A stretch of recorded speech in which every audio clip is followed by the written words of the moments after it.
Tout homme qui fera profession de rechercher la vérité et de la dire sera toujours odieux à celui qui exercera l'autorité. Condorcet. Bienvenue chez les GG sur Radio Espace Guinée. Ensemble encore pour 50 minutes au compte de cette émission. Nos invités qui vont se relayer dans un instant sur ce plateau, monsieur Amadou Sebori Touré, directeur général du Fonds de sauvegarde de l'environnement. Il sera suivi par monsieur Dopavogui de la COPAM. La COPAM donc qui se mobilise demain mercredi donc 14 mars au Palais du Peuple pour soutenir, dit-on, les actions du président Alpha Condé. On va essayer donc d'en savoir davantage avec notre second invité qui sera là donc aux alentours de 10h40. Moussa Moïse, vous continuez votre enquête sur le secteur pharmaceutique. Exactement. Je vais, puisque nous n'avons pas assez de temps, pour l'année par exemple 2016, pour parler d'importation des médicaments, pour l'année 2016. Le chiffre d'affaires pour l'année 2016 lié à l'importation des médicaments s'élève à 1 milliard, à 1410 milliards 800 millions 388 162. 1410 milliards. Oui. Vous comprenez? Oui. Donc, on ne parle pas des jetons là. On parle vraiment... C'est environ 10% du budget national. Alors, donc, lié donc à des produits pharmaceutiques importés par 146 sociétés grossistes. Vous savez, au préalable, j'avais parlé de 97. 97. Alors, là...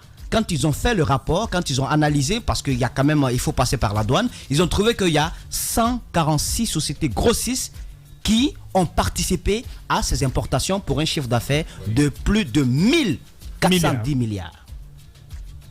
97% de ce marché, c'est détenu par seulement 15 sociétés grossistes. Ouais. 15. Ouais. Qui ont réalisé à elles seules 1320 milliards 617 millions 35 604 francs guinéens. Alors, figurez-vous que sur les 146 sociétés grossistes ayant importé en 2016, seules 43 disposent d'agréments arrêtés de création et d'exploitation. Seules 43. Ben. Ça veut dire que l'État est en train, parce que c'est quand même le ministère qui donne les agréments, c'est quand même le ministère de la Santé qui a une direction là-bas qui doit veiller. Il n'y a aucun contrôle, Moussa. Il n'y a aucun contrôle. On accepte, même à la douane, il n'y a aucun contrôle. Parce que le minimum, c'est de vérifier les documents. On accepte de nous tuer à petit feu. On accepte de nous tuer à petit feu. Alors, les 97 autres sociétés grossistes, les 97 autres, parce que je vous ai parlé de 43, les 93 autres sociétés grossistes sont purement et simplement sans agrément. Sans agrément. Incroyable. Donc, pendant la même période, donc, sur les 60 sociétés évaluées, 93 évaluées. Donc la direction nationale qu'on appelle de la pharmacie doit pouvoir quand même s'expliquer là-dessus pour ce qui se passe. Et ça, je vous parle quand même d'une analyse qui a été faite en 2016. 2016. Ça a évolué. J'en suis sûr que ça a évolué. Alors, les importations, les pays d'origine de ces médicaments et tout ça, je ne vais pas rentrer dans ces détails. Mais j'ai un fait encore qui m'interpelle. Plus troublant. Les marchés de l'État. L'État aussi passe des commandes. Figurez-vous que les marchés de l'État sont soit passés de façon gré à gré ou bien par des arrangements qui n'ont rien à voir même avec le gré à gré. Parce que le gré à gré, au moins, ça obéit à une certaine règle, mais il y a aussi une autre façon de faire. Hey, toi, tiens, viens, prends, fais ça. Alors, les marchés qui doivent être passés suite à des appels d'offres ou restreints ou bien de gré à gré ont produit un chiffre d'affaires de 136 milliards. Non, je reprends. Parce que c'est quand même des chiffres trop colossaux. Donc, 136 860 milliards. Non, je reprends encore. Les grandes gueules. Syndrome Kaukaré. Non, mais au fait. le syndrome de Kaukaré. Je reprends. Donc, 136 milliards 860 millions 602 794 francs guinéens. Les grandes gueules. Je vous parle des commandes de l'État. Ouais. C'est-à-dire l'État a commandé des produits pour à concurrence de plus de 136 milliards de francs guinéens. 860 millions. Alors, il se trouve que ces marchés donc passés pour des consommables d'hémodialyse, pour des poches de sang réactifs, matériel de vaccination, produits désinfectants, équipements et autres. Vous avez des montants ici qui vous donnent des vertiges. Et figurez-vous que ces marchés ont été passés, donnés à des sociétés grossistes qui n'ont pas d'agrément, qui n'ont pas d'arrêté d'exploitation, au détriment d'une société qui existe, qui est publique, légalement constituée par laquelle l'État doit passer pour toutes ses commandes, qui est la pharmacie centrale de Guinée. Vous comprenez? Donc c'est sa prérogative. C'est elle qui doit en bénéficier. Mais au-delà de ça, si elle on la bypass et puis complètement, on donne à des sociétés qui n'ont même pas d'agrément. Qui n'ont pas. Donc, alors que des marchés passés donc avec sociétés grossistes privées, pendant que l'État, conformément à la loi L94, il faut interpeller la le loi ministère de la Santé. L94 dispose de sa société grossiste publique, qui est la pharmacie centrale de Guinée, dont la structure de prix est avantageusement différente de celle du privé et du coup permet d'offrir le médicament à un meilleur prix, afin qu'il soit accessible à 80% de la population. Et au-delà de ça, les sociétés qui en bénéficient, il y a une du nom, je vais dire son nom, ZMC, un laboratoire pharmaceutique chinois disposant d'un dépôt, Shigu Pharm, se faisant passer pour une société grossiste, acceptée comme telle par l'administration pharmaceutique. Que ça remue là où ça doit remuer aujourd'hui. Mais il faut qu'on dénonce certaines attitudes parce qu'ils contribuent à tuer la population. C'est incroyable, Moussa. Alors, ZMC n'est pas une société grossiste qui est habilitée à importer des médicaments. ZMC n'est pas une société donc habilitée au regard de la loi à importer des médicaments. Pourtant, cette société totalise 40% des marchés de l'État passés. Les marchés dont je viens de parler, elle détient 40% des chiffres d'affaires. Alors qu'elle n'est même pas, elle n'est même pas dans son champ d'activité. Pas du tout. 40%. Le montant, 54 milliards 860 millions 342 065 francs guinéens. Incroyable. ZMC, au moment où ce rapport était fait, n'avait aucun agrément de société grossiste répartiteur. Il faut se poser des questions. L'État a exécuté un marché de médicaments de 136 milliards. Pendant que à la même période, sa grossisterie légale, qui est la pharmacie centrale de Guinée, n'a réalisé que 1 milliard 581 millions 552 438 francs guinéens. On appauvrit qui? On tue qui? Mais vous pensez que ces sociétés-là naissent d'elles-mêmes? Derrière, vous verrez un Chinois, mais le Chinois est aiguillonné par un Guinéen au perché. Au fait, l'État est le premier concurrent du secteur privé guinéen. L'État, il est le premier concurrent du secteur privé guinéen. C'est l'État qui tue le secteur privé guinéen. Par ces sociétés, par ces paravents qui se mettent dans un domaine où ils ne doivent pas intervenir. Alors, je ne vais pas rentrer dans le reste des détails. Peut-être que je reviendrai là-dessus, mais je vous donne juste cet arrêté. En 2013, le 30 décembre 2013, il y a cet arrêté qui a été, il y a cette note qui a été prise par Dr Nama Keïta. Nama Keïta qui, je vais taire pour l'instant le nom de la société, qui autorise une société de la place à créer, gérer sous sa propre responsabilité à son propre compte un établissement pharmaceutique grossiste répartiteur de produits pharmaceutiques dans la commune de Ratoma. L'établissement donc doit importer, distribuer en gros des médicaments, des pansements, des consommables. Mais la note rappelle une disposition de la loi qui dit, en son article 6, la présente autorisation de création fera l'objet de suspension ou de retrait au cas où l'établissement ne sera pas fonctionnel dans un délai de 12 mois à partir de la date de signature du présent arrêté. Je vous ai dit que ça a été signé le 30 décembre 2013. Le 3 octobre 2018, il a fallu attendre le 3 octobre 2018. 5 ans après. 5 ans après. Vous comprenez? Pour que Docteur Edouard Nyankoy Lama, je dis son nom, pour qu'il puisse quand même donner des explications. Pourquoi il a agi ainsi? Est-ce qu'il n'a pas de services compétents pour enquêter? Parce qu'il y a des traces. Moi, je suis journaliste, j'ai eu des documents. C'est pas lui qui ne peut pas les avoir. Le 3 octobre 2018, il prend un arrêté pour la même société qui n'avait pas quand même de façon assez claire, qui n'avait pas du tout respecté la loi. Il prend un arrêté pour permettre à l'établissement pharmaceutique grossiste répartiteur, donc qui est là, dans la commune de Ratoma. Oui, mais dites-nous le nom, Moussa. Attendez, je sais pourquoi je ne dis pas pour l'heure. Alors, le présent arrêté fera l'objet de suspension, de retrait, en cas de non-respect de l'article, c'est-à-dire lié au non-respect de ce délai de 12 mois. Mais ça continue. C'est-à-dire que cet agrément, vous savez ce qui se passe? Non. Vous l'avez, on vous donne le visa, vous prenez l'agrément, vous cherchez un commerçant riche, vous lui vendez votre agrément. Je ne sais pas si vous comprenez le business. Vous lui vendez votre agrément. Et si vous ne trouvez pas de client, d'acheteur de votre agrément, puisque vous avez pu obtenir un arrêté, vous gardez par devant vous le document. Jusqu'au moment où vous avez une autre possibilité d'aller donc vers un nouveau ministre pour pouvoir travailler là-dessus. Moi, je trouve que c'est extrêmement grave.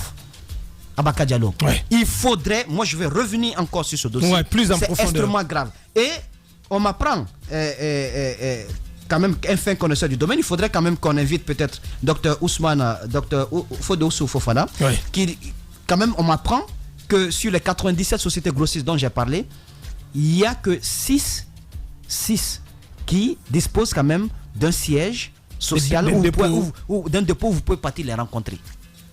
C'est un siège social. Oui, où vous pouvez partir quand même les voir, c'est-à-dire qu'ils sont là. Donc le reste... Le reste, c'est dans le sac.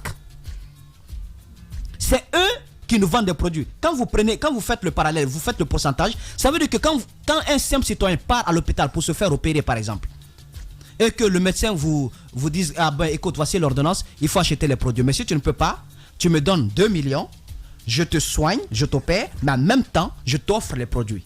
Vous pensez qu'il va prendre ces produits où? Ouais, 85% des produits que nous achetons viennent de ces importations anarchiques. Donc de ces grandes gueules. 80, au moins 85%.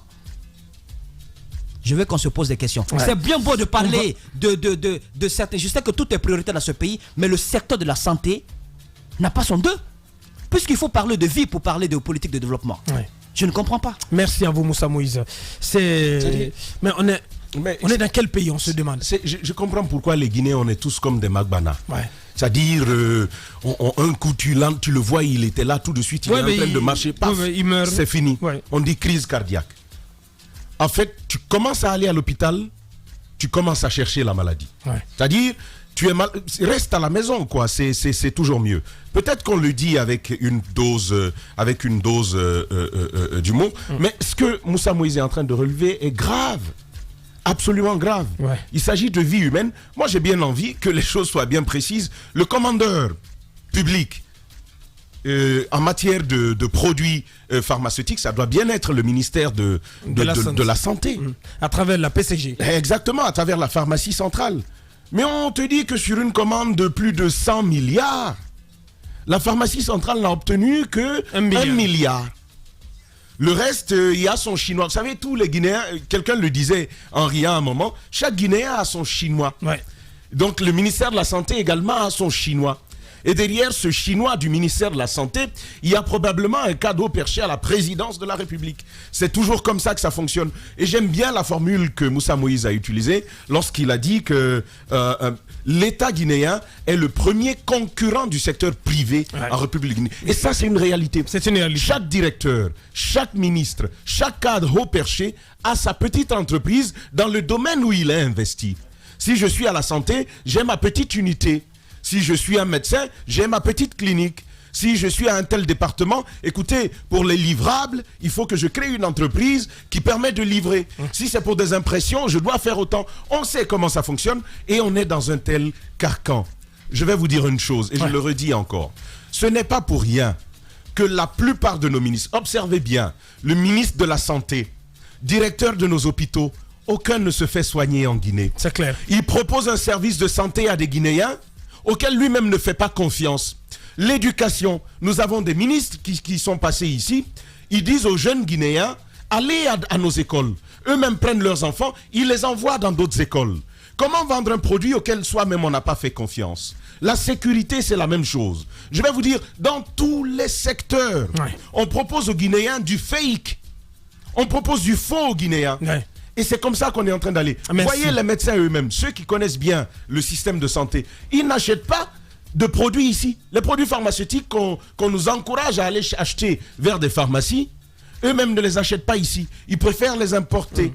Il y a quand même, à la base. Quelques bonnes pharmacies qui vendent des bons produits. Et ces pharmacies-là, la pharmacie à Kipé et Dadia. Abakar Diallo, c'est difficile de démêler le cheveu aujourd'hui. Ouais, je suis d'accord. C'est absolument difficile. Mais on vous dit plus de 100 sociétés grossistes d'importation de produits. 146. Et on vous dit il n'y a que 43 sociétés qui sont normalement constituées. Et les autres, c'est-à-dire les 130 autres, où est-ce qu'elles sont? C'est la question qui reste posée. Ah bah voilà. Allez-y, Jacques, pour clore. Il y a même quelque chose d'autre que Moïse n'a pas signalé, mais ça ne se trouve pas dans le rapport. C'est-à-dire, on organise un vol et puis on recrute au sein de la gendarmerie ou de l'armée des agents pour dire, bon, contrôlez-nous, donc surveillez-nous, arrêtez-nous lorsque vous nous trouverez. C'est-à-dire qu'ils ne vont pas les trouver. Ce sont eux-mêmes qui ont bien monté le truc, qui ont bien monté le scénario. Et après, on met une brigade en place. Je ne sais pas le nom, on dit Medicrime.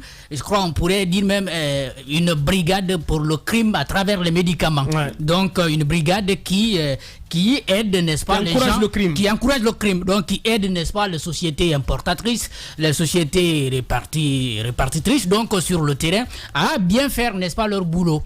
Et on a vu ce monsieur, dès qu'il a été mis en place, avec l'argent des partenaires au développement, parce qu'on le dit bien, le Medicrime a été mis en place avec le concours de l'Union européenne. Donc, avec l'argent des partenaires au développement, on met une unité en place. Premier travail à faire, c'est d'offrir aux Guinéens ce spectacle avec ce camion qui disparaît d'un seul coup. Je crois qu'on n'a aucune volonté de sécuriser, n'est-ce pas, la population à travers, n'est-ce pas, ce domaine de la santé. Il y a autre chose qu'il faut peut-être ajouter pour comprendre très bien le manque de volonté de l'État à lutter contre ces phénomènes. C'est rien qu'à voir, n'est-ce pas, nos coins de rue, avec ces médicaments qui sont vendus dans les assiettes. Je pense que c'est la petite lutte quand même qu'on pouvait mener à l'interne, mais rien ne peut être fait. On croit même que c'est normal que ces femmes, ces messieurs qui se promènent avec ces produits pharmaceutiques se débrouillent, parce que c'est le pays dans lequel chacun peut se débrouiller, même si derrière cette débrouillardise, il y a des conséquences, il y a des crimes qu'on peut commettre, on laisse faire. Donc il y a des petits trucs contre lesquels on pouvait lutter. Rien n'est fait dans ce sens. Ne pensez pas que ce phénomène qui est déjà très grand, qu'on puisse mettre fin à cela. Jacques Lewa Leno, la suite. Tout homme qui fera profession de rechercher la vérité et de la dire sera toujours odieux à celui qui exercera l'autorité. Condorcet. Bienvenue chez les GG sur Radio Espace Guinée.